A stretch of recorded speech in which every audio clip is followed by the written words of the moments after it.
moins connus, en fait, on entend souvent électrolyte. Très à la mode. Très à la mode. Les petites capsules. Très marketing aussi. Et que mon corps a su le gérer pendant 1h30, 1h45. Et au bout d'un moment, j'ai senti une forme d'inconfort. Et puis, c'était parti. Voilà. Dommage qu'on n'ait pas eu cette discussion plus tôt. Pour le prochain marathon. 4 piliers. Hydratation plutôt, glucides, sodium. Et j'intègre la caféine. L'ultra trail, c'est la moitié du temps courir, la moitié du temps manger. C'est ça. 90-95 des sportifs ont une alimentation insuffisante par rapport à leurs besoins. Insuffisante. Non, caféine, 4% d'amélioration sur les performances sportives. Salut à tous et bienvenue dans un nouvel épisode de C2 Talk, votre podcast sur l'univers de la course à pied. Et aujourd'hui, nous sommes avec un diététicien que vous connaissez sûrement sur les réseaux. Je vais le laisser se présenter. Diététicien, trailer, ultra trailer. Florian, comment vas-tu? Ça va super. J'espère que tu vas bien aussi. Ça va, très bien. Donc pour me présenter, donc Florian Mouchel, Nutriocus donc sur les réseaux. Donc j'accompagne les sportifs d'endurance à améliorer leur performance grâce à la nutrition. Et de la même manière, je suis sportif d'endurance, donc je comprends bien leurs problématiques au quotidien et sur les courses, puisque je suis trailer. Et là, tu es en récup. Et là, je suis en récupération. Je viens de finir mon 80 km de la Barjoux en Normandie. Donc, donc ça s'est super bien passé. Donc c'est un plaisir. Et là, on est chez toi. Enfin, on est chez toi, dans ta région natale, c'est ça? C'est ça, exactement, à Cherbourg. Ouais, je fais le tour de la France pour venir voir les... Mais il fait beau aujourd'hui. Et il fait très beau, je le reconnais. Même si c'est le rideau le cache, mais c'est le soleil qui est... Cool. Ce que je te propose aujourd'hui, j'ai 10 000 questions à te poser parce que c'est un réel sujet, la nutrition en trail, en ultra trail. Tu pourras peut-être me confirmer les chiffres, mais c'est la cause d'abandon numéro 1 sur ultra trail. Ouais. Les chiffres sont très larges, on va de 30% à 70% selon les études Donc la moitié des abandons, pour faire simple. Exactement. C'est ça. Ok. Et au-delà de l'abandon, c'est aussi un des facteurs et peut-être le facteur numéro 1 de la performance en trail. C'est un des gros facteurs, ouais, notamment en ultra où c'est tellement long que le système digestif, on le met à rude épreuve. Et donc, c'est important de bien soigner son alimentation pour lui permettre d'avoir également beaucoup d'énergie. J'ai un ami à moi qui est un ultra trailer qui fait le Tour des Géants souvent, plusieurs fois sur le podium, et qui disait l'ultra trail, c'est la moitié du temps courir, la moitié du temps manger. C'est ça, on n'est pas loin. Et puis, le Tour des Géants, j'ai un sportif 450 km bientôt en septembre. Donc, exactement. Donc, c'est vraiment des profils de course qui sont encore différents d'un ultra comme l'UTMB où l'alimentation va être encore spécifique ici. Ok, cool. Bon, tu rentres déjà dans le détail, donc on va y aller. Toi, ce qu'il faut bien comprendre, c'est que tu ne fais pas que de la gestion de nutrition de course. Non. Comme moi, je pourrais driver sur mes athlètes. Toi, tu gères l'avant, le pendant, l'après, pour que la performance soit optimisée au maximum. Ces phases-là qui correspondent finalement à une période de 10-15 jours, mais également il y a toute la phase préparatoire avant sur les 3-6 derniers mois avec tous les tests à mettre en place au niveau des entraînements pour déterminer les différentes tolérances. Également bien planifier donc, la nutrition au quotidien en fonction de la semaine d'entraînement du sportif, puisqu'on ne va pas s'alimenter de la même manière entre un lundi et un mercredi où on peut avoir une séance d'EF, une séance de seuil, ou derrière une séance sortie longue de 4-5 heures le week-end, l'alimentation forcément est adaptée avec des priorités qui vont être différentes. Ok. Alors ce qu'on va faire, c'est que ma communauté t'a donné quelques questions. Ouais. Et c'est les questions qui reviennent très souvent. Donc tu vas être notre expert du jour et tu vas pouvoir y répondre. On va prendre l'exemple d'un coureur lambda, un néo-ultra-trailer qui se dirige sur son premier, disons, 100 km. Ok. Allez, on va dire qu'il a quelques années de course à pied, il a fait quelques trails 40, 60, premier 100 bornes. Donc voilà, sa course elle est à la fin de l'été, il a prévu de se faire un peu plus de volume d'entraînement, il est sérieux, il a pris un coach pour sa prépa physique et il se dit ok, il faut que je fasse ça bien et il vient de voir. Ouais. Quelles vont être, globalement, sans rentrer dans le détail parce qu'on va essayer d'être large pour que tout le monde puisse s'apparenter à cette personne, quelles vont être toi les premières recherches que tu vas faire sur ce coureur qui te dit moi, je ne connais pas la nutrition, j'augmente ma charge d'entraînement. Qu'est-ce que je fais? C'est quoi mon quotidien? Première chose, tu l'as dit, ton quotidien, c'est le quotidien. Okay. Comment sont ses apports alimentaires au quotidien par rapport à ses dépenses? Parce qu'aujourd'hui, en tout cas avec les sportifs que j'accompagne, 90-95 des sportifs ont une alimentation insuffisante par rapport à leurs besoins. Insuffisante. Okay. Et on ne parle pas de qualité là, on parle déjà de quantité. On parle de quantité. Okay. Chez le sportif d'endurance, quantité et qualité, il n'y en a pas un pour moi qui est supérieur à l'autre. Et l'aspect quantité est très souvent, de manière importante en plus, insuffisante par rapport aux besoins du sportif. Donc on retravaille dans un premier temps sur cet aspect-là, de manière à mettre une alimentation. Ça peut être 1, 2, 3 plans alimentaires en fonction du sportif pour que son alimentation, ses apports correspondent à ses besoins. Ça va lui permettre donc d'optimiser sa récupération, d'optimiser son énergie. Ça va lui éviter également d'avoir donc des fringales au quotidien, le soir, des envies de sucre. Ça va réguler de manière plus importante son sommeil. Je me reconnais beaucoup. Beaucoup de sportifs. Je vais apprendre beaucoup de choses aujourd'hui. donc c'est pour ça que l'alimentation au quotidien, c'est la première chose qu'on regarde. Avec donc ça, on met en parallèle en place donc un premier bilan sanguin pour voir si le sportif n'a pas de déficit, n'a pas de carence, n'a pas de troubles hormonaux au niveau donc, de son alimentation et lié également au sport, puisque les hormones jouent également un rôle dans le sport, notamment dans la phase de surentraînement, entre la testostérone, le cortisol, les deux vont être liés. Donc on regarde cet aspect-là dans un premier temps. Donc ça, c'est le premier bilan qu'on met en place. Et ensuite, on va travailler sur la nutrition de l'effort avec le sportif. Donc voir déjà ce qu'il consomme, sa dernière stratégie nutritionnelle de course, ce qu'il consomme en termes de produits de l'effort, en termes de boissons, en termes de gel, en termes de barres, ce qu'il a, comment il les tolère. Donc savoir également quelle quantité il prend de glucides par heure et quelle quantité hydrique il prend par heure. Et à partir de là, on va mettre en place différents tests sur cette sortie longue pour chercher ses niveaux de tolérance à la fois hydrique, à la fois glucidique et également connaître son taux de sudation. Puisque tu l'as dit, la course est en fin d'été, il fait encore très chaud, suivant où on se situe au niveau de la France forcément, mais il peut faire encore très très chaud, donc des fortes pertes hydriques et il faut surtout éviter d'aller chercher des forts pourcentages de déshydratation. Donc c'est pour ça qu'on doit gérer cet aspect-là. Ok, top, ok, je comprends. On va reprendre cet athlète-là, donc disons qu'il avance dans sa prépa, tu vas le driver là-dessus, il va tester, il va itérer, tu vas lui donner ses retours et puis vous allez peaufiner. Très souvent, on m'a posé la question et j'ai entendu 1001 théories plus ou moins farfelues sur les consignes de la semaine d'avant-course. Oui. Les régimes dissociés, les régimes pseudo-dissociés et il y en a plein d'autres. Aujourd'hui, toi, quelqu'un qui te demanderait ma semaine d'avant-course, je fais quoi? Ça va être quoi les grandes tendances? Même si je pense que ça va être très intra-individuel, mais les tendances, qu'est-ce que tu lui conseillerais aujourd'hui? Oui, quand tu vas parler dissocié et non dissocié, il y a deux grandes possibilités. Il y a le dissocié scandinave avec réduction des glucides de J-7 à J-5, J-4.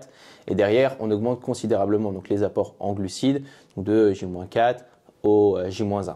Quand on dit glucides, on parle de toute forme de glucides. On parle de toute forme de glucides. Les pâtes, les fruits. Exactement, pâtes, fruits féculents, même la maltodextrine, donc qui est un glucide simple, qui permet de rapidement stocker donc les glucides. C'est ultra contraignant. Ouais. Donc on passe d'un stade-là à un stade-là, et parfois pour le système digestif, ça peut être compliqué chez certaines personnes. Le coureur, il doit être à plat au niveau de l'énergie, non? Ouais, surtout du J-7 à J-5, c'est compliqué. Moi, je ne mets pas ça en place avec mes sportifs parce qu'au niveau des études scientifiques, on a remarqué que cette pré-phase ici de réduction des glucides, elle n'est pas forcément nécessaire. Ok, j'avais entendu ça. Donc c'est pour ça que finalement, on va directement garder des apports en glucides qui sont normaux, donc sur la phase de J-7 à J-5, et à partir de J-4 jusqu'au J-2, donc J-4, J-3, J-2, on va augmenter de manière importante là l'apport en glucides chez le sportif. Ok. De manière pratique, ça va donner quoi? Il va mettre plus de féculents dans son assiette? De manière, dans un premier temps, donc chiffré, on va passer à 8 grammes, 10 grammes et 12 grammes de glucides par kilogramme de poids corporel. Par jour? Par jour. Et de manière pratique, en quantité, en effet, donc ça va être déjà sur les repas des quantités de féculents qui vont être beaucoup plus importants. On va aller autour de, je prends chez un homme de 70 kg, comme dans mon cas, on va passer sur du 150 à 200 grammes de féculents crus. On va passer également sur des shakers de maltodextrine qui vont permettre d'avoir des glucides de manière rapide sous la forme boisson. Donc avec 50-60 grammes de maltodextrine. Après, le shaker pris 30 minutes après le repas pour essayer d'avoir le minimum d'impact sur la glycémie derrière. Donc ça c'est J-4, J-2. Ouais, J-4 à J-2. Derrière, on a la phase à J-1. Donc on a déjà maximisé les réserves en glucides qui sont au niveau du foie et au niveau musculaire. L'objectif à J-1, il est différent. Il va être de préserver ces réserves, de les maintenir, mais également d'éviter les problèmes digestifs. On l'a dit, problème digestif, c'est le facteur numéro 1 d'abandon au niveau donc, du trail. Donc, on les réduit. Pour cela, moi, j'ai une façon de voir les choses, c'est on prend le minimum de risque possible. Donc, on va supprimer complètement donc, les sources qui peuvent induire ces problèmes digestifs. À J-1, on est en capacité de tenir un jour sans produits laitiers, sans source de gluten, sans fibres alimentaires, sans légumineuses, sans épices, donc je l'ai dit, produits laitiers. Sans beaucoup de choses. Et donc, avec quoi alors? Donc il y a encore des choses qui sont donc tu peux très bien manger un blanc de dinde et une assiette de pâtes. Pâtes contient du gluten. Aïe.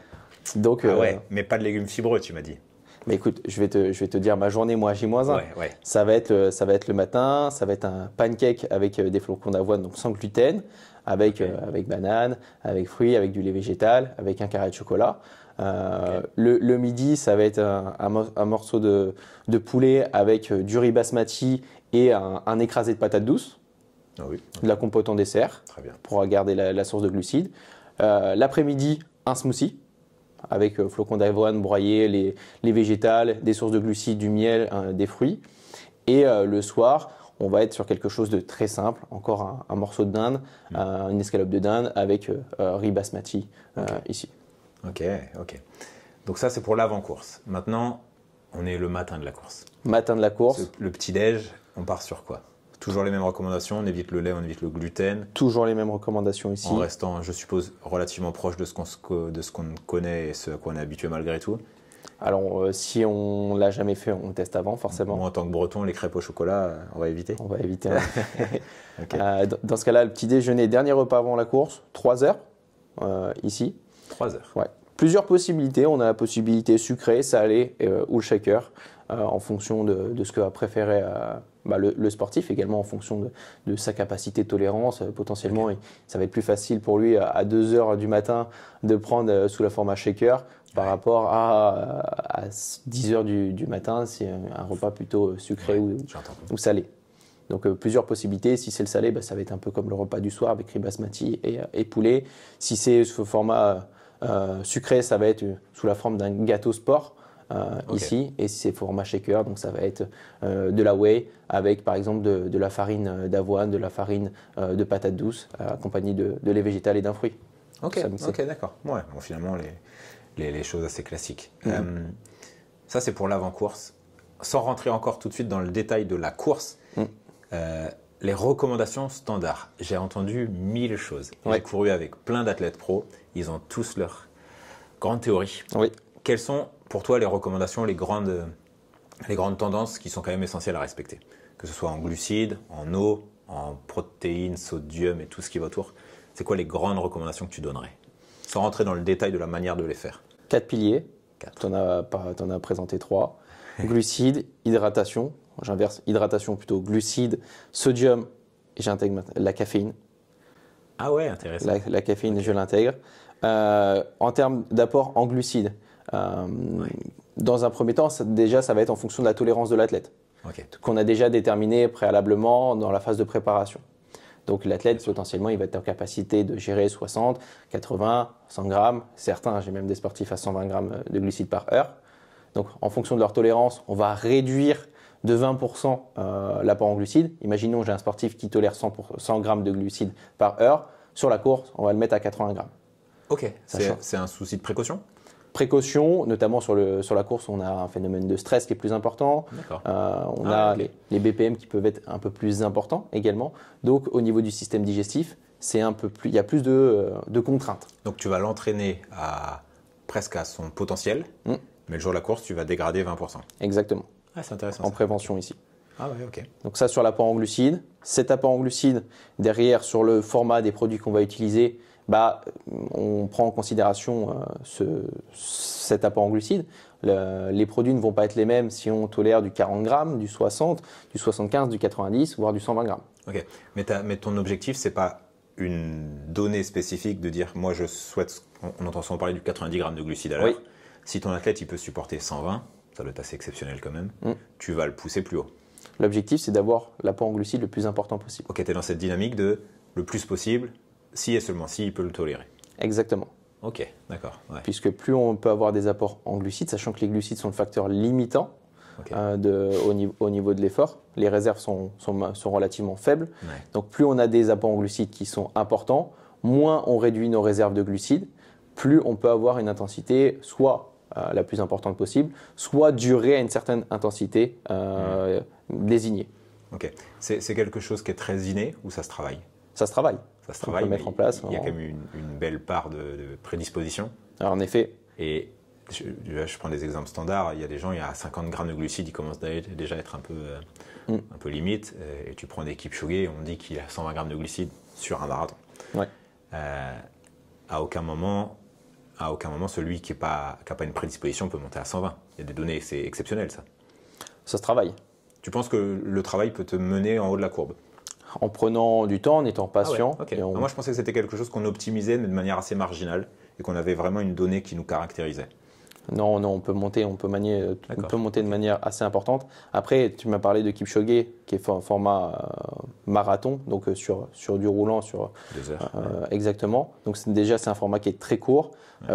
Au niveau des ondes de choc, au niveau de la foulée, ils sont identiques à chaque fois. Ouais. Alors qu'en trail, on a des variations qui sont très importantes. Donc variations de température aussi. Exactement. Ça va être plus facile de monter sur des apports en glucides. Sur le format trail, c'est là qu'au niveau de la nutrition de l'effort, c'est plus compliqué. On a des phases de montée, on a des phases de descente. Les sentiers sont vraiment différents. Au niveau des ondes de choc, c'est complètement différent. Donc le système digestif est vraiment mis à plus rude épreuve. Donc c'est plus difficile de monter sur des apports importants. Ok. Donc, tu m'as parlé du premier pilier, enfin, je ne sais pas si c'est le premier, glucides. Ta théorie, c'est la théorie. Maximum de glucides, si et seulement si on peut les tolérer. Selon la tolérance de l'athlète, en effet. Qui se travaille et qu'il faut travailler d'année en année. Exactement. Ok. Pilier numéro 1, les autres. Pilier numéro 2, au même niveau que les glucides, voire même légèrement supérieur, l'hydratation. Okay. L'hydratation, c'est important d'avoir un bon apport hydrique. Et l'objectif, c'est d'éviter d'aller au-delà de 2 à 3% de déshydratation. Parce que de 0% à 2-3% de déshydratation, on ne va pas avoir d'effet néfaste sur la performance. Okay. Par contre, dès qu'on va au-delà de ces 2-3%, là, on commence à avoir des effets néfastes sur la performance de l'athlète. Puis la courbe, elle est… Ah, ça fait mal. Une fois que tu bascules, ouais. Exactement. Et donc, les quantités que tu préconises, alors tu vas me dire ça va dépendre de sudation, donc humidité et chaleur, mais juste la fourchette tolérable, elle est où? La fourchette, ce qu'on va dire en termes de recommandations, sur une phase d'octobre à avril, on va être autour de 500 ml par heure d'effort. Ok, 2 millilitres. Voire 600 ml. Par contre, lorsqu'on va rentrer dans une phase estivale, comme là où on arrive, on va monter autour de 700-750 ml par heure d'effort. Ok. Qu'est-ce qui se passe? Je prends un exemple tout simple. Tu vois, là, en ce moment, il fait quand même très chaud. Ouais. Si toi et moi, on va courir tout à l'heure, la sensation de soif, elle va être supérieure à nos 800 millilitres, enfin 750 dont tu parles. Si je bois 1,5 litre par heure, autant si je prends trop de sucre, je vois très bien les problématiques que je vais avoir. Ouais. Qu'est-ce qui se passe si je bois trop d'eau?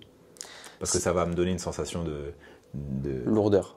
Alors déjà, ça va me faire du bien quand je vais boire, ouais. Dans le sens où je vais avoir l'impression de me réhydrater. Lourdeur uniquement, donc juste un inconfort. Déjà, tu auras cette phase d'inconfort. Okay. Tu vas te sentir presque avoir des nausées, des envies de vomissement. Et après, tout dépend de si tu prends que de l'eau pure. Si tu prends que de l'eau pure, en fait, ça va être compliqué parce que tu auras un problème osmotique ou tu auras un manque de sels minéraux au niveau intestinal. Là, il faut que tu le définisses. Osmotique, je ne sais pas si ça parlera à tout le monde. Osmotique, en fait, c'est entre deux milieux. Le milieu donc, à l'intérieur du corps au niveau du sang et le milieu au niveau intestinal. Lorsque tu as trop de sels minéraux, donc par exemple de sodium, de potassium d'un côté et pas suffisamment de l'autre, on a un afflux d'eau qui va aller d'un côté vers de l'autre pour rééquilibrer la chose. Et donc là, on peut avoir des problèmes osmotiques avec un afflux d'eau qui va aller directement au niveau du sang, ou alors différentes choses. Si au contraire c'est trop concentré, ça va aller de l'autre côté. Là, on peut également avoir des problèmes digestifs. Ouais, c'est qu'en fait, on va déséquilibrer les équilibres naturels, le sodium, potassium notamment. Exactement. Et c'est très dangereux d'ailleurs. C'est très dangereux. Enfin, ça peut l'être en tout cas. Oui, en effet, il faut faire très attention. Et c'est souvent d'ailleurs comme ça qu'on se retrouve avec des gens qui sont proches du malaise et on pense qu'ils sont déshydratés, alors qu'en fait, c'est tout l'inverse. Exactement. Ouais, okay. Faut faire Comment très ça s'appelle attention. d'ailleurs ça L'hyponatrémie. L'hyponatrémie, merci. Ok, donc entre 500 et 800, dépendamment de la température, de la sensation de chaleur qu'on ressent, qu'on perçoit. Est-ce que c'est quelque chose qu'on doit anticiper dans la course? Exemple simple, toi tu as fait ta course l'autre jour, il faisait chaud quand tu as fait ta course? Il faisait assez chaud sur la dernière partie. Ok, ça veut dire que tu pars le matin, tu es plutôt à la fraîche, donc tu vas être sur tes 500. Mais tu sais pertinemment qu'à un moment ou l'autre dans la course, tu vas basculer plutôt sur les 600, 700, 800. Oui. Est-ce qu'il est intelligent d'anticiper ça pour minimiser ton hydratation? Oui. Donc c'est pas heure par heure, c'est aussi une lecture de qu'est-ce qui va être... Exactement. Ok, donc c'est pas simple. Par exemple, bon là on était en Normandie, mais dans 3 semaines il y a la Restonica en Corse. Là c'est vraiment un autre domaine où la chaleur elle est de plomb, là. hyper importante. Ouais, on est vraiment t'es dans les montées à l'arrêt, exposé. très exposé au soleil, donc on a des pertes hydriques qui sont beaucoup plus importantes, x2, x3 par rapport à ce qu'on va prendre. Donc tu te mets à 800 dès le début. On se met très haut dès le départ. Presque 800 en tout cas. Ouais, très le départ, 700, 800 millilitres dès le départ. Mettre en place une stratégie de surhydratation avant la course. Ah ouais. Sur les 2 dernières heures avant la course, je vais venir prendre 700 millilitres d'eau avec 7 grammes de sel.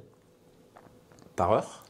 Sur les 2 dernières heures. Ok, 700 sur les 2 heures. Voilà, ce qui va me permettre en fait d'avoir une rétention d'eau et donc un surplus d'eau pour venir déjà anticiper les prochaines pertes. Dans les jours qui précèdent, quelle est ta stratégie donc?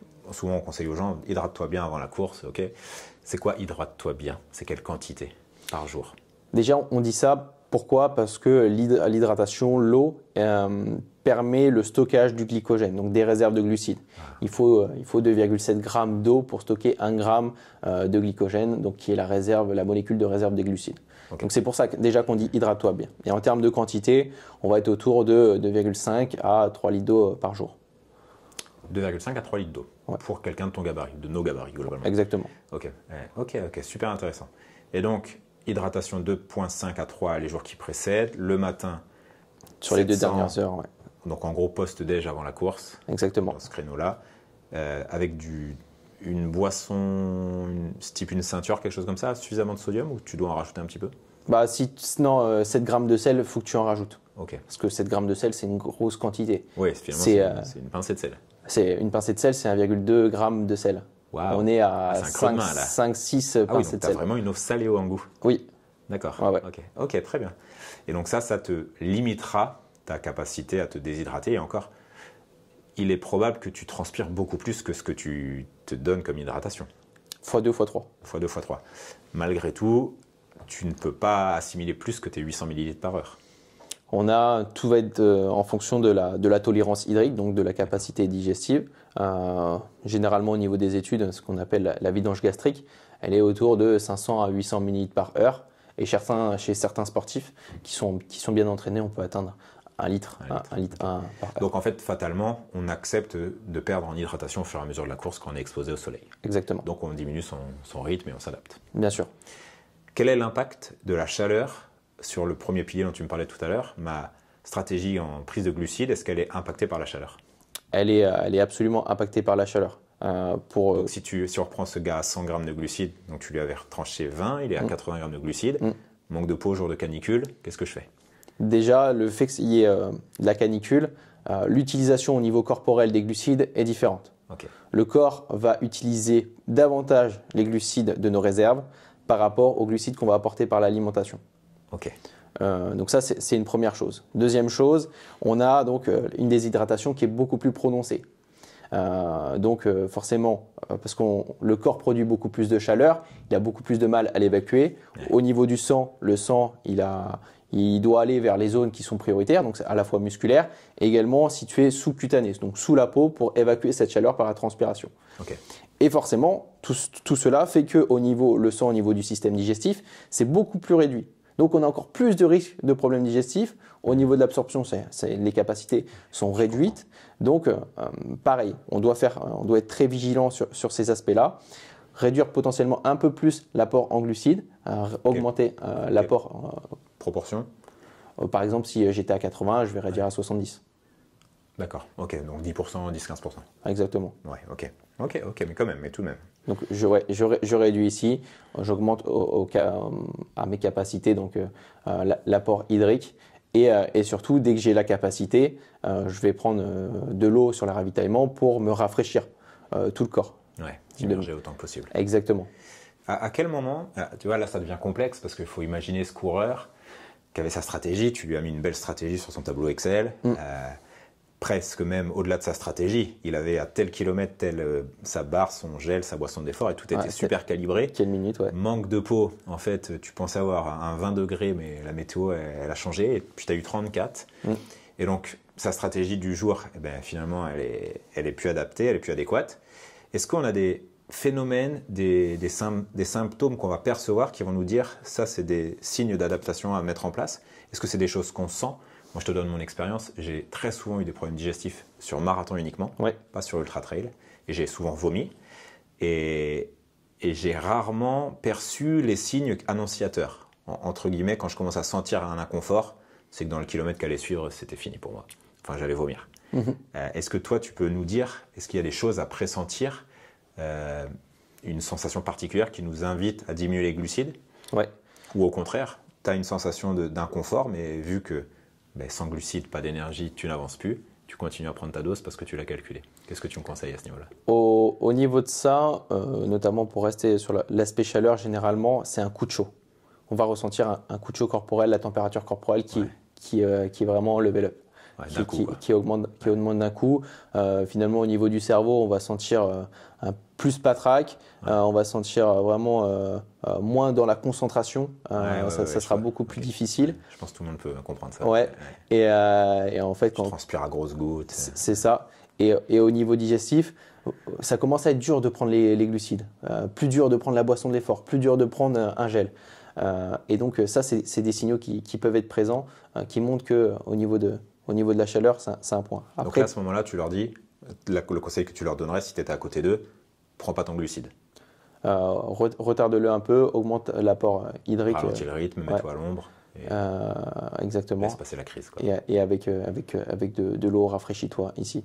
Okay. Après, pour ton cas, si c'est de manière plus récurrente, l'idée c'est de comprendre les stratégies qui ont été mises en place, qu'est-ce qui est rencontré par le sportif sur les 25-30 dernières minutes, puisque c'est généralement le temps que met un gel à être consommé. Ici. Potentiellement, ça peut être une erreur au niveau du nombre de gels pris par heure. Ici, exactement. On peut avoir des gels, en fait, si on fonctionne par kilomètre et qu'on va plus vite, potentiellement ça se réduit et finalement sur l'heure d'effort, on peut passer d'un 90 à un 100 grammes de glucides et la capacité de tolérance est différente. Parce que l'autre côté, mais en fait, alors dans mon cas, je sais que c'est pas ça parce que déjà il y a deux choses. La data, c'est un peu une obsession chez moi, donc et puis mes kilomètres sont à la seconde près, donc tout ça c'est rythmé. Et vu que je filme mes courses avec ma caméra sur la casquette, c'est facile de savoir quand j'ai pris mes gels. Donc c'est pas ça le problème. Mais en fait, j'ai compris par ce que tu as dit en introduction que moi je travaille mes entraînements à un taux de glucides autour de 90, que je tolérais mal, que j'ai appris à tolérer, que je tolère bien à l'entraînement. Et en fait, le jour de la course, et ça s'est avéré vrai c'était très marqué, c'est que dès que je suis parti, mes BPM étaient beaucoup plus hauts qu'au départ de mes entraînements. Et une sensation de confort malgré tout, mais les jambes étaient bien, mais BPM beaucoup plus haut. Mais je suis resté sur cette exacte stratégie de 90. Et en fait, ça fait sens sur ton propos. Et en fait, tout simplement, j'aurais dû me dire, je dois réduire de 20%, me mettre à 75. Et ce qu'on appelle l'ischémie. Voilà. Et en fait, je pense tout simplement c'est ça. C'est ça. Et que mon corps a su le gérer pendant 1h30, 1h45. Et au bout d'un moment, j'ai senti une forme d'inconfort. Et puis, c'était parti. Voilà, dommage qu'on n'ait pas eu cette discussion plus tôt. Pour le prochain marathon. Pour le prochain marathon. Ok, donc là on a parlé l'avant, le juste avant, la course. J'ai fini ma course, donc ça y est. On n'a pas parlé du sodium et du café. Ah pardon, bien sûr, autant pour moi. Ah oui, surtout la caféine qui m'intéresse. Donc glucides, hydratation. Les deux piliers tout en haut. Sodium, il est un poil dessous, Il a un poil un poil dessous, mais il est hyper important. mais essentiel. Moins Voilà. connu, Moins connu, en fait, on entend souvent l'électrolyte. très à la mode. Très à la menthe, Les petites capsules. très marketing aussi. Très marqué. Très marketing. C'est une question qui va venir après. Très. Donc ce troisième pilier, sodium, sel en fait. Hein, En fait, le sel, c'est du chlorure de sodium. Dans 1 gramme de sel, on a 600 mg de chlore et 400 mg de sodium. recommandation, c'est quoi? 400 mg par heure? Entre sodium 500 et 1300 mg par heure. Ah ouais, ok. Ça, c'est des recommandations qui sont dépendantes de la chaleur, dépendantes de différents critères, ou c'est les mêmes pour tous?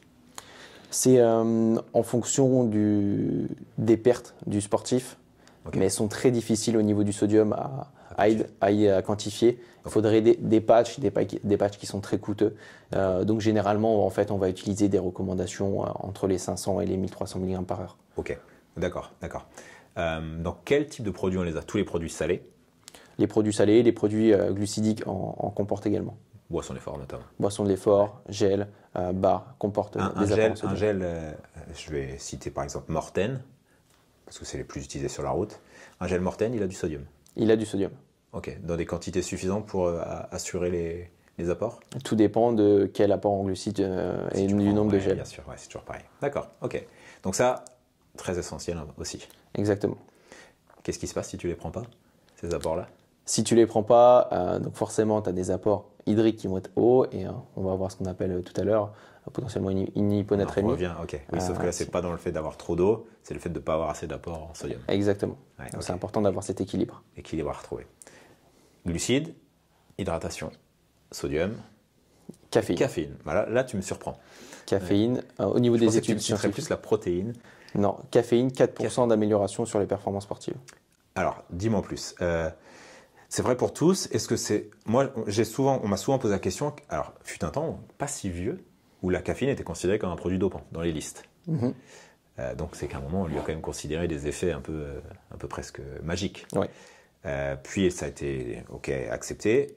On m'a souvent posé la question et je disais, écoute, si tu bois pas de café au quotidien, je ne sais pas si les gels caféine vont être très, très intéressants pour toi. Pas que ce soit pas intéressant, mais plus peut-être à risque. C'est quoi ton discours, toi? Déjà, on teste toujours avant, sur l'entraînement, que ce soit sous la forme de gélules, de caféine ou de gel. Gel caféine, ouais. Et derrière, la caféine va avoir un effet. 3 rôles principaux sur la performance. Premier rôle, elle va permettre donc d'augmenter la libération du calcium au niveau intramusculaire, donc des contractions musculaires qui vont être plus fortes. Premier rôle au niveau de la caféine. Donc plus d'efficacité musculaire. Exactement. Deuxième rôle de la caféine, c'est comme quand on en prend le matin pour les personnes fatiguées, ça augmente la concentration, la vigilance. Excitant. Ouais. Exactement, son rôle hyper excitant. Et réduction de la perception de la fatigue. Important. Troisième rôle, et là on en parle très peu, il est sous-estimé, la caféine augmente l'utilisation donc des graisses, des lipides à l'effort par rapport aux glucides. Ce qui nous permet de pouvoir réduire l'utilisation glucidique et donc de maintenir finalement des réserves sur un temps un peu plus long. Ok. Et donc ça, c'est hyper intéressant également. Donc c'est pas du tout anecdotique en fait la caféine. Ah non, c'est hyper important. Ok. Ah, mais on l'entend assez rarement ça. Ouais. Et sur les trailers, en termes de protocole, ça va être, on va venir prendre entre 3 et 6 mg par kg de poids corporel 45 minutes avant la course. Donc, en question pratique, ça va être prise de 3-4 gélules de caféine 45 minutes avant la course. Ah oui, parce qu'on va peut-être pas prendre un gel caféine. Parce que Un gel n'est pas suffisant en termes de quantité. Ouais, et puis vu que tu as du glucide beaucoup avec, peut-être tu vas commencer à... Exactement, surtout 45 minutes, ça va pas être bon. Et derrière, tout au long de la course, donc à partir de 3 heures, toutes les heures, venir prendre donc un gel avec toutes les 2 heures. Toutes les 2 heures. Un gel avec autour de 100 mg de caféine. Ce qui doit être le dosage des gels classiques des marques. Autour, ouais. Ok, d'accord. Donc toutes les 2 heures, tu invites à prendre un gel. Exactement. Waouh, c'est énorme. Tu vois, c'est marrant parce que tout à l'heure, tu me parlais des électrolytes, on va en reparler après. Tu me parles du marketing autour, ça je le conçois bien parce que ça sort de nulle part et tout le monde en fait. Morten, à l'époque où ils ont sorti leur gel et qui sont devenus un peu la référence, aussi grâce à un super marketing, ils avaient leur stratégie marathon sur leur site, je ne sais pas si tu as déjà vu, et ils préconisaient 2 ou 3 selon le niveau, gel caféine. Ouais. Et je me disais, mais ça sort d'où ces recommandations? Et en fait, non, ça fait du sens. Ouais, exactement. Wow, ok. Punaise, je vais gagner pas mal de temps. 4%. 4%. 4% sur 2 heures, c'est 8 minutes. Après, Ouais, faut qu'on réponde voilà, bien à la caféine, mais oui, et puis c'est 4%, 4% sur métabolique. Est-ce que ça va se transférer en 4% de vitesse? on parle de temps, 4%. Ah, pardon. Ok. Donc Wow. Ok. Ah oui, c'est un c'est vrai banger, réel. c'est banger. Ah bah ouais, c'est 3 ans d'entraînement gagné là. Eh Ça oui. dépend du niveau de chacun. Mais... Ok, bah écoute, j'ai ma course samedi.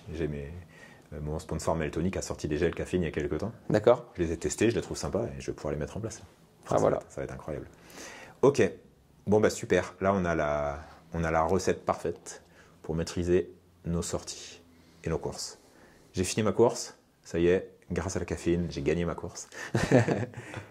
Maintenant, alors bon, sur une course, les gens sont peut-être pas plus à même de se dire il faut que je fasse ça, ça et ça pour bien récupérer parce que ça y est, c'est fini. Mais c'est plus le discours sur les sorties longues quand tu dois toujours enchaîner tes entraînements. Ouais, c'est surtout là.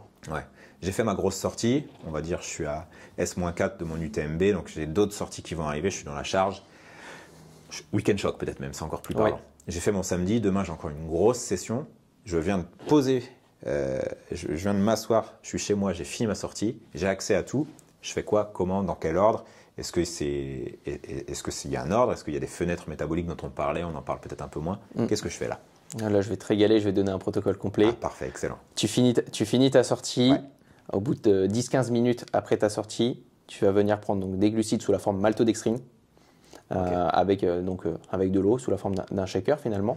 Maltodextrine, de préférence. Maltodextrine, juste maltodextrine de préférence, puisque la maltodextrine c'est juste du glucose, on n'a pas la forme fructose qui est un autre type de glucide, Okay. donc on a juste le glucose, et le fait de prendre juste du glucose permet d'avoir une rapidité de restockage plus rapide, puisque là oui on a une fenêtre métabolique au niveau des glucides, pas au niveau des protéines, mais au niveau des glucides, on a la fenêtre métabolique sur l'heure finalement après l'effort, puisqu'en fait nos niveaux d'insuline sont encore hauts, et comme l'insuline permet au glucose d'entrer à l'intérieur de nos cellules musculaires, ça permet un restockage qui est très rapide. Ok, donc première chose, du sucre, très vite. Du sucre rapide, ouais, sur rapide. cette heure-là. La bouteille de coca, bof. Oh, et encore, ça va. C'est C'est pas un non-sens. Non, c'est pas un non-sens. C'est pas un non-sens. À la rigueur, à ce moment-là, quoi. Oui, exactement. Ok, première chose, du sucre, en bonne quantité. Voilà. Enfin, sucre et donc hydratation au passage. Et hydratation. Donc 40 grammes de maltodextrine dans 400 ml d'eau à ce moment-là. Ok. Donc 15 minutes avant. Les boissons de récup font le boulot, Boisson de récup, elle arrive 35 minutes. même si elle a du sucre. Même si elle a du sucre, parce qu'il y a un apport en protéines, et donc ça va ralentir, ça va agir de manière différente. Ok. Donc après 35 minutes, soit une boisson de récup, ou alors on la fait maison avec directement de la whey isolate ou native, avec encore une fois de la maltodextrine. Ok. Donc 30 grammes de whey, plus ici 30 grammes de maltodextrine, les deux ensemble, potentiellement avec une pincée de sel en plus, et encore 400 ml d'eau. Dans cet ordre-là. Exactement. Ok. Pour vraiment optimiser au maximum nos apports ici. Donc en fait, à la voiture, foutez 2 shakers. Exactement. D'accord.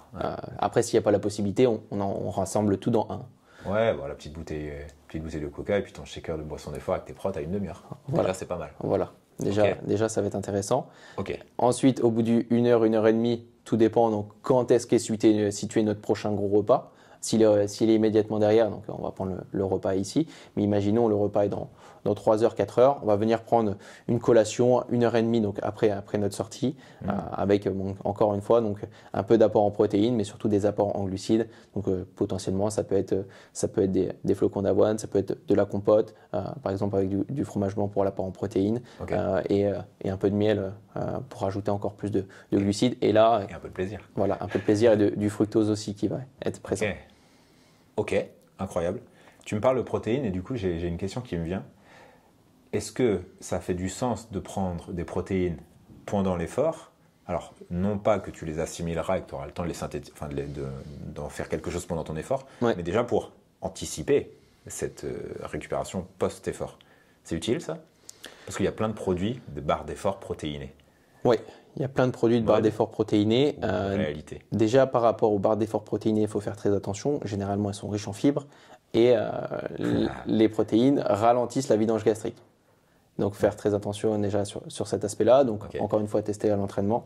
Après, sur l'apport en protéines en lui-même sur la course, ça serait potentiellement des effets positifs au niveau des BCA et j'avais cette idée que j'avais apprise dans mes cours, mais encore potentiellement au niveau des études, c'est pas toujours fiable.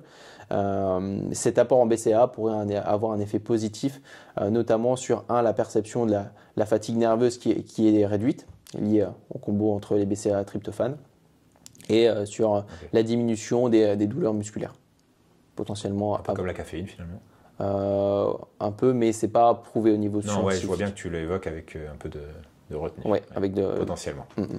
Donc, c'est pas quelque chose qui, pour l'instant, tant qu'on n'a pas avancé plus dans les data scientifiques, que tu vas forcément préconiser. Ouais, surtout, en fait, c'est surtout au niveau ressenti. Même sur un ultra trail très long qui va durer 2-3 jours.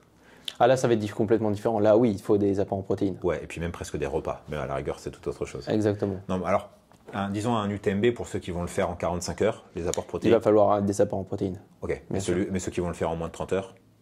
En moins de 30 heures, on va inclure également quelques apports en protéines. Ok, quand même. Ouais. D'accord, ouais. Ok, ouais, ça fait un peu de sens. Venir les cibler toutes les 3-4 heures. Mais pas aussi prépondérant dans l'apport comme les piliers que tu me citais. Ce ne serait pas le 5e pilier. Exactement. Ouais. Parce qu'en fait, ça fait intervenir derrière, au niveau de notre organisme, des voies métaboliques qui sont différentes et qui peuvent entrer en compétition ici. Donc la voie MPK, la voie mTOR, exactement. Ok, et qui sont plus lentes à se mettre en place ? Qui sont antagonistes. Carrément antagonistes. Elles sont opposées toutes les deux. Fut un temps, et c'était surtout dans les salles de sport qu'on entendait ça. Alors, je pense que toi et moi, on n'a pas beaucoup passé de temps dans les salles de muscu, mais... Un petit peu. Ouais, ça se voit. Puis, la course à pied à l'époque a anéanti tout le travail. L'idée, c'est qu'avant, on disait au go muscu, prends vite tes protéines, prends ton shaker de prod parce que tu as une fenêtre métabolique d'1 heure. Et en gros, si tu n'es pas rentré dedans, la fenêtre, elle est refermée. Et ta séance, tu l'assimiles pas, tu vas pas prendre ta masse. Bullshit. Ouais. Mais c'est un bullshit qui a toujours été un bullshit et finalement une croyance qui a perduré dans le temps comme étire-toi, c'est bon pour récupérer. Ou finalement, c'était une vérité scientifique qui a été démentie par d'autres recherches. Vérité scientifique, pas forcément, surtout une idée reçue, mais qui a été démentie par les études scientifiques. En fait, cette fenêtre anabolique, puisque l'anabolisme, c'est la création, ce qu'on appelle la création, n'existe pas réellement sur une période d'1 heure. En fait, elle va être légèrement supérieure, mais sur une période de 24 à 48 heures. Okay, oui. Donc forcément qu'on va avoir des apports en protéines sur les 24-48 heures prochains. Oui, et puis finalement, même les heures qui précèdent ton entraînement également. Oui, mais donc, là, ça sera différent. Différent, ok, entendu. Ok, donc on n'est pas pressé sur les protes, on est surtout pressé sur les sucres, l'hydratation et tous les minéraux. Attention, on n'est pas pressé sur les protes, ce qui ne veut pas dire qu'il ne faut pas en prendre. Non, mais je veux dire, il n'y a pas cette fenêtre d'1 heure qui suit. Exactement. Mince, j'ai loupé mon heure, ma séance elle est inutile. Ok, c'est top. Je rebondis alors sur les électrolytes. Aujourd'hui, toutes les marques ont sorti ça ressemble un peu à des tubes de vitamines. Ouais. Parfum mangue, fraise et coco, quoi. Ah ouais. Et leur argument, c'est regarde, tu n'as plus besoin de ta boisson d'effort parce que tu as juste à mettre ta petite machine dans ta gourde avec l'eau de la fontaine et paf, magique. En plus, c'est bon. C'est assez bon, c'est vrai. Oui. Qu'est-ce que tu en penses ? Marketing. Aucune utilité ou une utilité malgré tout, mais pas autant qu'ils le prétendent, c'est quoi ? Tu me parlais de sodium, il y a du sodium dedans ? Oui, il y a du sodium. En quantité raisonnable ? En fait, ils vont intégrer du sodium et d'autres minéraux, donc comme du potassium, du magnésium, du calcium. Utile dedans. Utile, sauf que lorsqu'on regarde les études scientifiques, au niveau des pertes, même sur un ultra, je pense notamment au magnésium, où on en parle au niveau des crampes, en fait, les pertes sont trop faibles par rapport à vraiment un besoin accru d'en apporter au travers d'électrolytes. Okay. Donc finalement, votre pastille d'électrolytes que vous allez payer cher, vous mettez une pincée de sel, même effet. Même effet. Juste, il n'y aura pas le petit goût de fraise, de mangue, de passion. Ouais, ok. D'accord. Ouais, donc dans quelques années, on sera passé à autre chose. Probablement. En tout cas, je l'espère pour le budget. D'accord.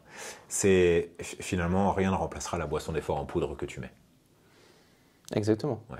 Après, c'est potentiellement parfois sur des questions de logistique où quand on va faire une sortie longue et imaginons demain on va faire une sortie longue de 6-7 heures, forcément on va devoir se ravitailler au niveau de fontaine. On va peut-être pas avoir notre paquet de boissons de l'effort. Tu as des sachets individuels. Il y a des sachets individuels qui existent, mais si on n'a pas le sachet individuel, là, à la rigueur, mettre la pastille d'électrolyte, ça peut avoir du sens. Si on n'a pas le paquet de sel avec nous. À défaut d'avoir autre chose. Exactement. Ouais, d'accord. Bon, c'est pas un excellent argument non plus. C'est pas. Voilà. On est d'accord. Ok, super intéressant. Aujourd'hui, on a 10 000 manières d'apporter de l'énergie quand on court. On a les boissons d'effort, les gels, les bars, les compotes, les purées. On va dire que c'est les grandes familles. Exactement. Ouais. On m'a toujours dit que plus le produit était liquide, moins ça demandait d'effort au système digestif pour le traiter. À l'inverse, plus il était solide, et en gros plus il était complexe, plus c'était d'effort, et plus tu as d'efforts à mettre, naturellement plus tu risques d'avoir des troubles. Exactement. Ça veut dire que si on a une vision un peu simpliste de la chose, on pourrait se dire que 100% d'un ultra pourrait se faire à la boisson d'effort. 100% d'un ultra pourrait se faire à la boisson d'effort. Je pourrais tenir 24 heures d'effort à la boisson d'effort. 24 heures d'un UTMB à la boisson d'effort sans manger. Bien sûr. Il y a des parmi les meilleurs ultra-trailers qui font ça. Sans jamais manger. Oui. Ok. Il me semble déjà avoir entendu Mathieu Blanchard le dire. Mathieu Blanchard, il suit beaucoup de choses et donc il a beaucoup de changements dans ses pratiques. Donc peut-être qu'à un moment, il l'a fait, il a dû faire ça à un moment donné. Et ça marche. Enfin, ça peut marcher en tout cas sur le papier. Ça peut marcher. Tu as tout ce qu'il faut dedans.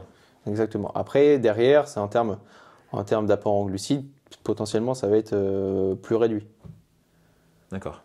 Ah oui, tu auras du mal à être à 90 grammes de glucides en boisson d'effort. Ou il faudra les surdoser, mais c'est pas comme ça que ça fonctionne. Exactement. Il faudra les doser de manière plus importante. En fonction de la tolérance digestive, il faudra voir comment on réagit. Mais c'est possible. C'est possible. Donc de la même manière, tu pourrais faire 100% avec des gels. De la même manière, on peut faire 100% avec des gels. On pourrait faire 100% avec tout, tant que le produit concerné respecte les 4 piliers. Exactement. D'accord, ok. Qu'est-ce qu'on fait de la sensation de satiété? C'est pas quelque chose qu'on considère en course, peu importe.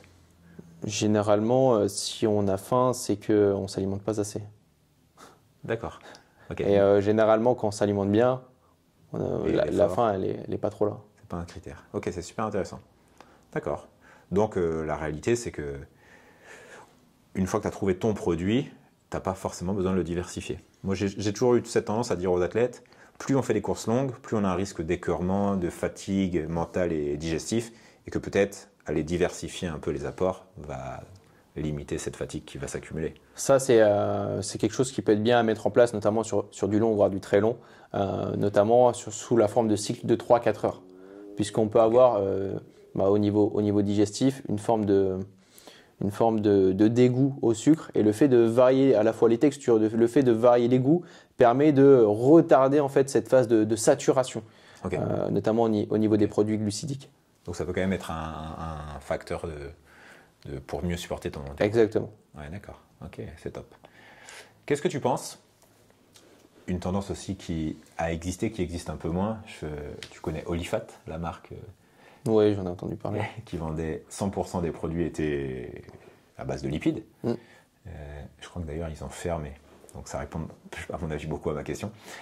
Qu'est-ce que tu penses de cette mode, théorie, de considérer que le sucre, c'est un poison, voilà, et donc il faut l'éviter, c'est pas bon pour ton corps, et apprendre à traiter tes lipides et donc donner des apports en lipides te suffira à avoir une énergie constante. En fait, réellement, c'est leur argument de dire que le sucre, ça crée des hauts et donc des downs d'énergie, qui fait que c'est pas compatible avec la performance, alors que le gras, c'est des apports lents, progressifs, avec moins de variations, et que si on n'arrive pas à le gérer, c'est juste une histoire d'entraînement, et que par la pratique, on peut le faire, et on peut faire des réelles performances sportives avec du gras. Alors, ce qu'ils peuvent dire au niveau des variations, ici, ça peut être vrai au niveau du quotidien. Par contre, lorsqu'on est sur un effort, on a une production hormonale, donc je l'ai dit tout à l'heure, d'insuline, qui régule bien les apports en glucides et qui ne provoque pas ces problèmes-là. Donc finalement, ce qu'ils ont... Donc l'hypoglycémie réactive à l'effort, finalement, c'est théorique plus que pratique. Exactement. D'accord. Okay. Donc c'est surtout ça. Et en fait, c'est la même chose que si Kipchoge faisait un marathon sans prendre de produits glucidiques. Alors, il ferait toujours un marathon en moins de 3 heures. Il ferait 2h10. Voilà, mais il ne serait pas à chercher la première place, à aller tenter le moins de 2 heures. Être autour de 2 heures. Donc pour toi, c'est évident que même si on peut faire des choses correctes, même on peut les faire à jeun, je veux dire, si on pousse le raisonnement. Bien sûr. Performance et régime d'effort sans glucides, c'est pas compatible. Pas compatible. Ok. Et donc c'est pour toi juste l'apport en gras pendant les courses peut être un complément Ça a une utilité?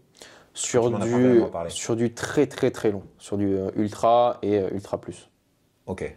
Parce que forcément. Tu mets quoi ultra plus? C'est quoi pour toi en durée d'effort? Ultra plus, ouais, on est au-delà de 24 heures, 30 heures, 40 heures.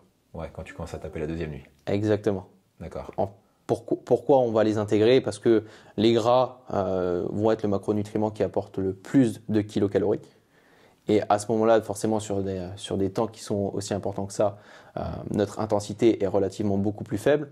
Donc, on sollicite davantage les lipides et les glucides. Mais surtout, on garde quand même des dépenses qui sont hyper importantes. Et on a besoin de venir compenser ce déficit énergétique. Et donc, les lipides peuvent apporter un apport énergétique qui est très important. Donc, c'est à ce moment-là qu'on va pouvoir potentiellement les inclure. Je comprends. Ok. D'accord, donc ça veut dire que sur toi, par exemple, un format de 8-9 heures, prendre du gras, non. Jamais. Jamais. Jamais. Ok, super intéressant. Tu vois, moi, je l'ai toujours un peu fait, type des purées cacahuètes, cajou, une gorgée toutes les 2 heures, ce genre de choses. Pas vraiment d'intérêt. Pas d'intérêt. Enfin, en tout cas, non, pas d'intérêt. Ouais, okay. Sur la performance. Peut-être que sur le confort, le plaisir de l'athlète, ok, mais si on est dans un objectif de performance, pas d'intérêt. Ça ralentit la vidange gastrique, ça peut augmenter le risque de problèmes digestifs, pas d'intérêt. Ok. Et donc, si on est sur des formats, donc disons 40 heures, là, ça commence à présenter de l'intérêt. Mais c'est un intérêt de le faire dès le départ ou au contraire quand la course commence à être installée depuis plusieurs heures? Dès le départ. Dès le départ. Puisque si on le met en place plus tard, dans ce cas-là, on aura déjà créé un déficit qui sera ultra important. Donc l'idée, c'est dès le départ de réduire ce déficit, puisque forcément, ce déficit va s'agrandir au fur et à mesure du temps. Et on ne pourra pas le combler. On ne pourra jamais le combler. Ouais, donc c'est éviter de trop le laisser creuser. Ok, donc même chose pour tous les produits gras, finalement, pas une grande utilité. Moi, je trouvais, pour moi, le gras était souvent assimilé au sel, et donc je me disais que j'avais mes apports sodium. Mais finalement, les apports sodium, je peux les avoir ailleurs. Exactement. Dans mes électrolytes. Non. Je suis pas attentif. Ok, super intéressant. Mais tu vois, je vais devoir changer ma manière de faire alors. Tant pis, je m'adapterai. je vendrai mes purées de cacahuètes. Je te les vends. Pas intéressé? Pas intéressé. Non. Pas intéressé. Ok, top. On a fait donc l'avant, on a fait le pendant, on a fait l'après. Déjà avec ça, on a 90% d'un bon comportement alimentaire. Il y a des athlètes avec des espèces de fonctionnements qui leur sont très propres et qui sont pourtant des athlètes très performants. Je peux parler par exemple d'Antoine Guillon qui faisait 100% de Antoine Guillon, je ne veux pas dire de bêtises, je crois que c'est lui. 100% de ses courses en mangeant que des bananes. Ok. Qu'est-ce que tu penses de ça? Sucre, potassium. Enfin, l'apport en sucre, donc en glucides, il est léger quand même. Il faut beaucoup de bananes là. Il faut beaucoup de bananes. Ouais. Une banane, ça va apporter 16 grammes de glucides. Il en faut 5 par heure. L'apport en fibres associé au nombre de bananes risque d'entraîner beaucoup plus de soucis digestifs. Okay. Donc en fait, ces gens-là qui surperforment avec ce genre de régime marginal, c'est le biais du survivant. C'est juste que c'est des gens hors normes en fait.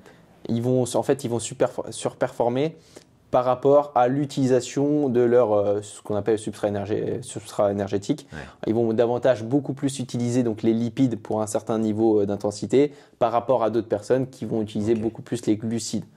Donc c'est surtout ça. Ouais, je comprends. J'ai une autre question qui me vient. Au quotidien, il y a beaucoup de coureurs qui ont cette croyance de penser qu'il faut perdre un petit peu de poids avant les événements sportifs pour être plus affûté. Aussi, potentiellement, peut-être la projection de l'athlète qu'on voit souvent fin, voire maigre. Tu parlais de Kipchoge. Et donc, par mimétisme, si c'est ce qui symbolise la performance, je dois tendre vers ça. Et donc, ils vont un peu réduire leur portion, réduire le sucre, réduire les calories finalement au quotidien. Bien sûr. Est-ce que tu penses que quand on a un grand volume horaire, il est nécessaire de faire des privations et d'aller tendre vers un poids plus bas, ou que le poids de toute façon se régulera n'importe comment, peu importe notre pratique alimentaire, même si on mange beaucoup? Moi j'ai toujours pensé ça, que je m'entraîne beaucoup, je peux charger autant que je veux, la qualité à la rigueur je vais essayer d'y prêter attention, mais je suis beaucoup dans la quantité et des vraies grandes quantités. Mais de toute façon si je cours 15-20 heures, mon poids de forme il va se déterminer naturellement. Déjà, tu l'as dit, le poids il est important, c'est un facteur de performance notamment en montée. C'est ça. Et ça travaille au niveau métabolique. Donc forcément, c'est un facteur qui est important. Maintenant, attention, réduction du poids veut dire déficit énergétique. potentiellement peut également réduire donc, la récupération et donc réduire les bienfaits de l'affûtage avant la performance. Ça diminue derrière tes niveaux d'énergie. Ça peut également être à double tranchant. Donc, il faut faire très attention au niveau du déficit énergétique. Donc, juste avant une compétition, sur le dernier mois, les 3-4 dernières semaines, pour moi, c'est incohérent de mettre en place une perte de poids à ce moment-là. Tu veux dire que la balance bénéfice-risque, elle n'est pas avantageuse? Elle n'est pas du tout avantageuse. Parce que j'entends souvent ça sur la dernière période d'affûtage, le discours que tu me donnais, charge plus tu passes de 8 à 10, 12 grammes de glucides par kilo, et les athlètes, eux, ils courent presque plus.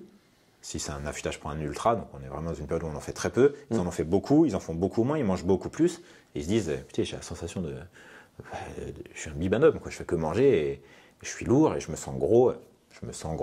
Bien sûr. Un peu de dysmorphophobie de l'athlète, mais malgré tout, ils ont le sentiment de dire, je suis vraiment en train de faire quelque chose qui m'est bénéfique, là. Je ne vais pas arriver avec 3 kilos de trop le jour de la course. Qu'est-ce que tu leur réponds? Déjà, Ils vont prendre réellement du poids? S'ils arrêtent, en fonction de leur volume d'entraînement, il faut également réétudier leurs dépenses par rapport à leurs apports. S'ils conservent les mêmes apports par rapport à ce qu'ils avaient avant sur du 17 heures d'entraînement et que maintenant ils n'en ont plus que 8-9, c'est clair que potentiellement ils peuvent être en surplus. Donc déjà, c'est revenir revoir ça. Okay. Mais généralement, on n'est pas non plus en surplus ici. Et après, forcément, faut savoir que sur la surcharge en glucides qu'on met en place sur les 3-4 jours avant la course, là, on prend du poids. Hein. Et c'est OK. Et c'est OK. On peut prendre entre 2 à 3 kilos de prise de poids juste sur cette période par le stockage des glucides, par le stockage hydrique associé ici, et c'est normal. Oui, c'est pas une vraie prise de poids réellement. Non. C'est du poids sur la balance, mais qui va nous aider bénéfique derrière sur la course. Oui, j'entends ça. OK. Donc, c'est pas la course au kilo en moins. Surtout pas. C'est la course à l'énergie en plus. Ouais, OK. Toi qui as vu passer beaucoup d'athlètes, est-ce que tu as trouvé des comportements que tu retrouvais beaucoup? Est-ce que tu as des anecdotes, des faits marquants où tu te dis, ça c'est une posture, une pratique qu'on voit souvent et qui est vraiment contre-productive? Tu as des choses qui te viennent en tête? C'est surtout les apports alimentaires qui sont insuffisants. Ah, c'est ce que tu retrouves le plus. J'ai dit 90-95% sont en déficit calorique. Donc, et on retrouve... Mais par choix ou par juste négligence? Ou c'est des gens qui se disent, oh attends, il faut que je fasse gaffe à ce que je mange, mon objectif arrive. C'est quoi Il peut y avoir par choix et en pensant également que c'est bon pour eux. Ouais, dans le sens où ils ont l'impression de manger des grandes quantités, mais en fait, ces grandes quantités, selon eux, ne sont pas suffisantes. Donc ça, c'est une chose. Et également certains par choix, en se disant, il faut que je perde du poids, mais ils sont déjà en déficit de manière chronique, par des apports qui sont insuffisants par rapport à leurs besoins. Donc, se disant qu'il faut que je perde de poids, donc ce qu'on lit sur les sites internet, donc il faut être en déficit calorique. Donc dans ce cas-là, ils vont réduire encore leurs apports et ça va augmenter. En fait, c'est un cercle qui est vicieux. Encore plus de fatigue, encore plus de fringales, encore plus d'envie de sucre, encore plus d'insomnie, etc. qui s'engendre, encore plus de difficultés au niveau de la récupération. Et c'est surtout un problème qui est récurrent. Et le fait de réaugmenter donc, les apports, leur mettre au niveau de leurs besoins, 2-3 semaines, on les revoit derrière en consultation. Oh, j'ai retrouvé de l'énergie, c'est incroyable. Ça doit être assez contre-intuitif au début. Oui, c'est contre-intuitif, mais à mon avis, il faut les amener dans ton process. Ça doit exactement. Pas toujours être simple. Ouais, c'est exactement la même chose que l'athlète qui s'entraîne beaucoup en courant trop vite ses endurances fondamentales, en respectant pas ses allures, en se disant plus c'est mieux, alors que plus c'est trop en fait. Et puis à la fin, il se dit merde, je progresse pas bien. Et puis il se fait battre par ses potes qui sont pourtant derrière lui à l'entraînement. Qu'est-ce qu'il se dit? S'il est tout seul, il va se dire je dois en faire encore plus. Donc il retourne en faire plus. Les endurances fondamentales deviennent des tempos. C'est ça. Les VMA deviennent des séances à 120% de VMA où il finit en croix allongé par terre, jusqu'au jour où il se blesse, où il arrête, où il comprend. Donc en fait, on est exactement dans le même phénomène. Exactement. Et d'ailleurs, les deux se regroupent parce que les athlètes que tu me décris, je les vois plus ou moins. J'essaie de les guider côté nutrition, mais tu vois, échanger avec toi, ça me fait comprendre que la nutrition, c'est quand même ultra complexe. Et ces athlètes, les athlètes qui ont le défaut que tu me cites, ont le défaut que je viens de citer moi, et se blessent beaucoup. Je ne sais pas quelle est la proportion de gens qui se blessent due à... Souvent, on parle du manque de sommeil, mais moi, en fait, je parle plutôt du manque d'hygiène de vie, et donc l'alimentation. La déminéralisation osseuse, par exemple, chez les gens qui sont Dû à un manque de vitamine D aussi, qui est Exactement. beaucoup sont carencés, déficients. Manque, tout simplement. Les Rett syndrome, Mhm. qu'on retrouve de manière plus prépondérante chez les femmes, sont aussi dus à ça. On va rebondir là-dessus. Quelle est pour toi l'importance chez les athlètes d'ultra-endurance qui s'entraînent, ou du moins les athlètes même de route qui s'entraînent beaucoup, d'aller faire des prises de sang? Quelle récurrence tu recommandes? Qu'est-ce que tu recommandes d'aller observer? Qu'est-ce qu'on regarde? Déjà, on a toujours un bilan sanguin avant le début du suivi. Donc, pour toi, un par an, c'est ce qu'il faut? Un minimum par an. L'idée, ce serait potentiellement d'en faire 2. Ça serait bien pour des sportifs comme nous qui sont récréatifs ici, mais qui ont envie de faire bien les choses et avec une envie de progression et de performance à nos niveaux. Et pour les sportifs qui sont professionnels, là, on peut aller chercher même du 3, 4 bilan sanguin, où on va venir chercher des biomarqueurs qui vont être spécifiques aux sportifs d'endurance. Dans un premier temps, déjà, tout ce qui va être lié aux santé, avec un bilan glucidique, bilan au niveau, donc glucidique, c'est la glycémie. Bilan au niveau lipidique, avec tout ce qui va être lié au cholestérol. HDL, LDL. Exactement. Également, derrière, on va regarder au niveau hormonal, au niveau des hormones thyroïdiennes, à savoir notamment la T4, T3, la T3 libre, T3 reverse. Regardez ici. On va regarder également au niveau de la testostérone, au niveau du cortisol, comment c'est, la vitamine D forcément. Beaucoup de sportifs sont déficitaires. Magnésium, on ne regarde pas. Le fer. Le fer, exactement. Bilan au niveau du fer, très important. Le magnésium, non? Non, puisque les réserves sont au niveau musculaire et donc au niveau sanguin, ça représente rien. C'est pas qu'il n'y ait pas de carence, c'est juste qu'on ne pourra pas la quantifier. Exactement.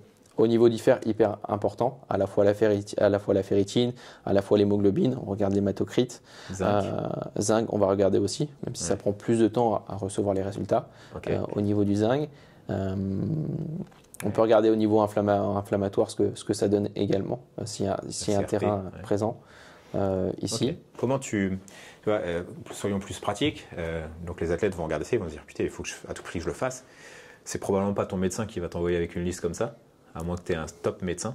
Oui. Les médecins, ils soignent des pathologies, ils soignent pas, ils cherchent pas à prévenir de la performance, c'est peut-être pas leur rôle et c'est peut-être pas au système de santé de prendre ça en charge, quoique c'est peut-être prévenir derrière, donc bon, ça serait une discussion. Mais comment toi tu fais pour avoir cette prise de sang? Forcément, sans ordonnance donc. Sans ordonnance, c'est possible, mais c'est possible, mais tu vas payer. Tu vas payer, mais en fait c'est quoi? C'est tu prends rendez-vous avec un labo et tu leur demandes de quantifier ça. Exactement. Ok. Ce que je recommande dans un premier temps, c'est d'aller voir le médecin pour qu'il puisse faire le maximum des biomarqueurs indiqués. Après une prise de sang hors soins conventionnés, c'est quoi, 20 €, quelque chose comme ça? Tout dépend ce que tu es fait tester. Ok, peut-être le zinc, ça doit être plus cher.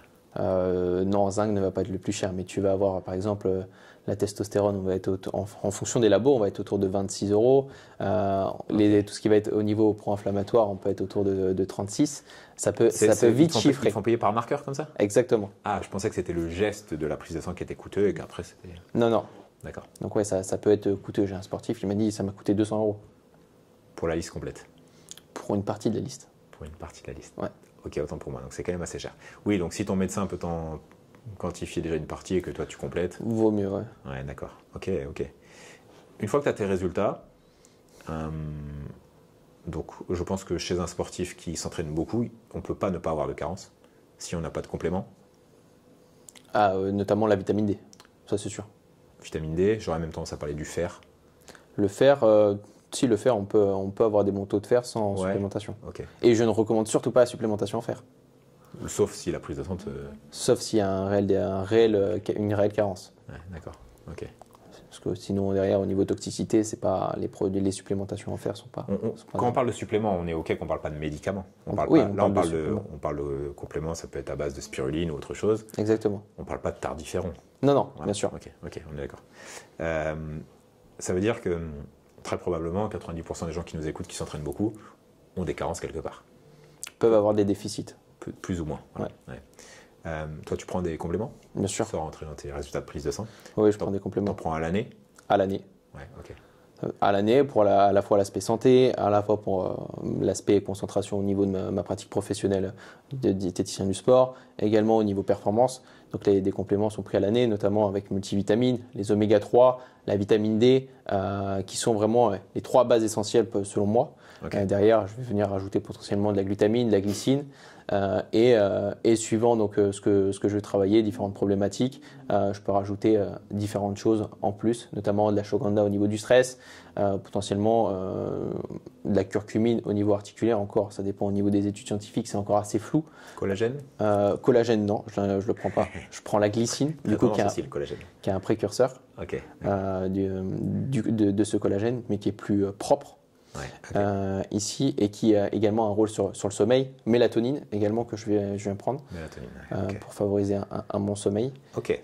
Ah oui, donc tu en as vraiment une vraie quantité. Et encore, ouais, je t'ai pas tout dit, mais je prends pas toujours tout au quotidien. Voilà, c'était ma question. C'est que tu as des phases, tu as quelques marqueurs que tu vas prendre par cure, de X semaines, tous les X temps, et tu en as que tu prends au quotidien toute l'année. Exactement. Ouais, ok.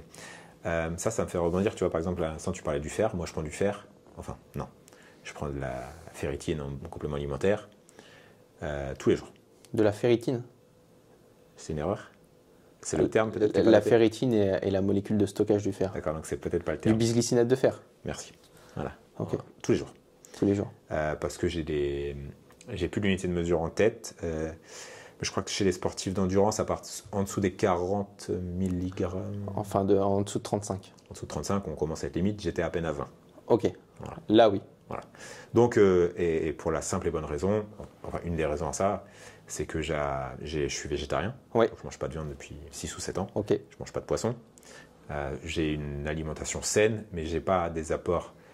Je ne cible pas ma manière de manger sur comment je fais pour avoir mon fer. Okay. Je n'ai pas d'attention particulière sur me mettre des lentilles et tous ces produits qui seraient plus riches.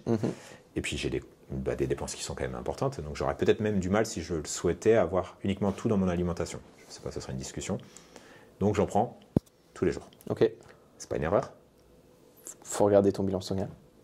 Toujours compliqué. Alors mon bilan sanguin était très mauvais au départ. Ok. Donc ça m'a poussé à le faire. Quand je refais mes bilans sanguins, je suis toujours surpris de me dire, est-ce que le taux actuel est un taux mon taux, ou est-ce que c'est le taux du fait que je continue à en prendre tous les jours, et donc finalement c'est un faux taux? Et ton taux, il est comment? Il est juste. Juste. Il est mieux, il a doublé. Okay. Mais je suis souvent entre 30 et 40. Voilà. Ok. Donc je pense que si j'arrêtais demain de le faire, je retomberais assez vite. Oui. Voilà. Si tu reprends l'alimentation que tu avais avant. Exactement. Voilà. Si tu la réorganises pas et la restructures pas mieux, c'est sûr. Compliqué, ouais, voilà. En sachant que je ne prends pas que ça, j'ai aussi des vitamines, j'ai du zinc, parce que ma prise de sang était mauvaise dessus, j'ai du magnésium, j'ai de la B12, en tant que bon végétarien. Il y a des choses que tu pourrais rajouter. J'en ai d'autres, mais la créatine, la bêta-alanine. Après, voilà, c'est toujours compliqué, parce que tu reçois un jour tes analyses, t'as pas tout dessus, t'as une partie, et après c'est toi et toi-même face à ça. C'est un peu comme une automédication. Ouais. Et les compléments, même si ça n'a pas un effet de médicament, c'est pas des choses avec lesquelles on peut jouer. Non. Voilà. Donc je me suis pas non plus lancé sur des choses trop complexes et j'ai fait le plus simple. Mais tu as raison, je pourrais sans doute adapter et faire mieux. Bon. Après, je pense que c'est déjà une démarche que beaucoup de gens doivent faire. Compliqué aussi d'avoir cette réponse. Il faudrait aujourd'hui des sites, des applications où tu peux rentrer tes résultats et ça te sort un... ChatGPT. Il le fait bien? Il le fait correctement. Correctement, ouais, ok. Correctement. Sans faire un prompt trop complexe. Sans faire un prompt trop complexe, tu arrives à avoir des résultats ici. Avec ChatGPT qui sont corrects. Hein. Ouais, qui sont corrects, ok, ouais. Je me suis... Voilà, j'ai toujours un peu perplexe de laisser une IA gérer ma santé. Bien sûr. Même si, finalement, c'est probablement ce qu'il y a plus donné en data. Ok, le mieux, c'est d'aller voir un professionnel de santé qui va bien comprendre et qui va pouvoir bien te guider. C'est ça, mais c'est compliqué. Mais si tu n'as pas cette capacité, vaut mieux potentiellement te faire guider par un ChatGPT que toi tout seul et être complètement naviguer à flou. Voilà. Donc en fait, j'ai juste fait les marqueurs qui me paraissaient les plus simples à mettre en place. Et j'ai senti d'ailleurs des gros résultats. Ça a changé beaucoup de choses. C'est un vrai sujet et je pense qu'en France, on est assez peu à l'aise avec le fait de prendre des compléments. Les gens ont tendance à penser que c'est un peu comme des médicaments, donc tu ne devrais pas prendre des médicaments tous les jours, ou que c'est presque une forme de dopage. Que c'est pas... c'est curieux ça. On parlait des régimes alimentaires à l'instant. Alors je connais ton point de vue là-dessus parce que je sais que tu en avais fait un post. Entre les régimes végétariens, vegan et appelons-le omnivore. Omnivore. Ouais. Et je sais que ce que tu avais dit, c'est que pour toi, aucun des régimes n'est plus à même à la performance, prédispose plus à la performance, ou à l'inverse, t'handicape dans ta performance plus qu'un autre. Ouais. C'est un point de vue, ou c'est une data scientifique, ou finalement c'est un retour d'expérience? Data scientifique. Au niveau des études, en fait, chacun va avoir des avantages et des inconvénients sur lesquels on peut venir travailler sur les inconvénients. Okay. Donc finalement, il n'y en a pas un qui va être meilleur que l'autre si on travaille sur les inconvénients de notre régime. Moi, je suis omnivore. Ouais, ok. Donc, toi, par exemple, tu connais Scott Jurek? Non. Scott Jurek, c'est un ultra-trailer américain qui a fait des choses incroyables. Et il était vegan, mais même vegan militant, hein, tu vois, très, très marqué. Et après, il a basculé à vegan uniquement des aliments crus. Ok. Ouais, donc tu vois, ça commence à être... ok. Là, tu commences à réduire. Et il a écrit un bouquin, Born to Run, où il explique tout ça. Et il est revenu à cette idée parce qu'en fait, il a senti que son corps allait plus tenir. Forcément. Ouais. Forcément, parce que cru, au niveau par exemple des légumineuses, il n'y a pas de cuisson, donc il n'y a pas de perte d'antinutriments. Donc forcément, il y a une réduction de l'absorption du fer, du magnésium, du zinc, du calcium. Donc ça c'est pas étonnant. Et puis il a le fait de ne pas cuire certains aliments, il en a exclu encore d'autres. Exactement. Il a réduit jusqu'à un moment. Il mangeait des pommes et des carottes, quoi. Enfin, j'exagère. Mais il courait quand même 300 km semaine. Et puis il a commencé à se blesser, à avoir des fractures de fatigue, à avoir des problèmes un peu plus marqués, hormonaux et compagnie, des troubles du sommeil, de l'attention. Un REDES finalement. Ouais, exactement. Ouais. Et donc il en est revenu. Et donc malgré tout, certains régimes extrêmes sont contre-performance. Oui. Mais pas vegan, d'après toi. Si il est bien structuré. S'il est bien... Ouais, d'accord. Généralement, pour qu'il soit bien structuré, il faut se faire accompagner. Médicalement? Oui, par un végétarien un petit peu moins. Un végétarien un petit peu moins, parce qu'on a les apports, les produits laitiers et surtout les œufs, qui sont une source nutritionnelle très intéressante. Ok. Mais un vegan, ouais. Ok, excellent. Bon, bah, en tout cas, en l'espace d'une heure, tu nous as donné un maximum de données. C'est presque plus de valeur que dans une consultation personnelle. Je pense, oui. On n'est pas loin. Hein. On n'est pas loin. Même s'il y a beaucoup de valeur dans les consultations. J'imagine. C'est surtout que chacun va piocher à droite à gauche, mais il est toujours difficile de faire preuve d'objectivité sur nos pratiques. Bien sûr. Et aussi de discipline pour les appliquer. Où est-ce qu'on peut te retrouver si on veut te contacter pour que... Sur mon site internet nutriocus.com, sur mes réseaux, notamment sur Instagram, Nutriocus, et même maintenant sur YouTube également, avec des vidéos un peu plus longues qui apportent un peu plus de valeur. Qu'est-ce qu'on va retrouver sur ta chaîne YouTube? Tu vas prendre des concepts et tu vas les expliquer, où on va te suivre aussi toi dans ta pratique au quotidien. Qu'est-ce qu'on va trouver? L'idée, c'est d'avoir les deux. Les deux, à la fois du contenu vraiment théorique, mais également du contenu pratique où moi j'ai comme un objectif d'évoluer, de progresser constamment et d'aller chercher, en tout cas pour ma part, le plus haut niveau de performance que je peux atteindre. Donc potentiellement, c'est expliquer également ce que je peux mettre en place, en sachant que tout ce qui est mis en place est basé des études scientifiques et pas seulement de mon idée comme ça. Ouais, ok. Donc ça va être un mix entre des vidéos très théoriques sur des données précises avec les conseils qui vont avec, applicables, des vlogs et un espèce de build-in public. C'est un peu ça. Ah ouais, ça. Ok, très cool. De toute façon, je mettrai les liens en commentaire. Ok. Et puis, où est-ce qu'on te retrouve cet été, sur quel format de course? La Restonica Trail dans 3 semaines. Je pense que quand ça sortira, tu seras dessus ou pas loin. Juste avant, juste après. En tout cas, sous le soleil, sur les cailloux. Donc, si tu as besoin de conseils, c'est 750 ml d'hydratation par heure. On va aller chercher même des apports encore un peu plus haut. Un peu plus haut. 900 ml. Ah ouais, parce que tu fais partie de ceux qui peuvent. Ouais, 900 ml, 90 grammes de glucides. Ça va être l'objectif. Top. Bon, merci beaucoup en tout cas. C'était ultra intéressant. Même moi, j'ai appris vachement de choses. Au plaisir. C'est presque un peu perturbant parce que j'ai une course dans 3 jours. Et je suis en train de réfléchir à ce que je vais faire, ce qui n'est pas forcément bon de changer au dernier moment. Non. Potentiellement rester sur ce que tu maîtrises et voir pour la légère adaptation prépa. Ouais, ok, cool. Merci encore. Et quant à nous, on se retrouve d'ici quelques semaines pour un nouvel épisode. Prenez soin de vous, entraînez-vous bien, mangez bien, buvez bien et soyez en forme. Ciao.